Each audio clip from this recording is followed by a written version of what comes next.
A lot of eyes are on a legal battle over water quality in Iowa. Des Moines, the state's largest city, is suing rural drainage districts 200 miles away. And it could change water laws across the country. Here's what you need to know. The drainage districts are in Sac, Buena Vista, and Calhoun County.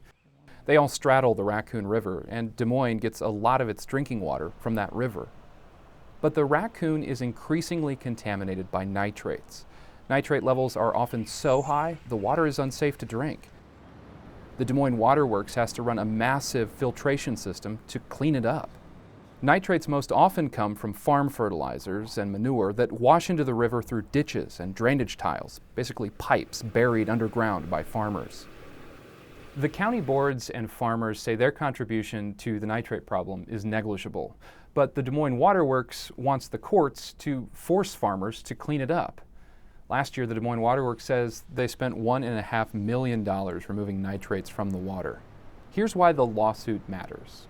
Farmers in much of the Midwest use drainage tile systems underneath their fields to carry off excess water. Otherwise, some fields would be too wet to farm. Even though those drains can carry nitrates into streams and rivers, they are not regulated, and they don't have to be monitored for water quality. If successful, the lawsuit could make crop farms subject to clean water laws for the first time.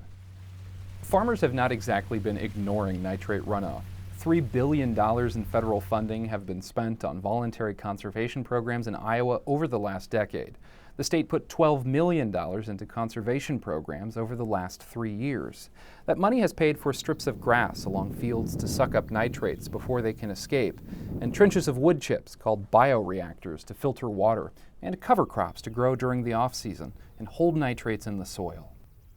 The Des Moines Water Works says those efforts have not added up.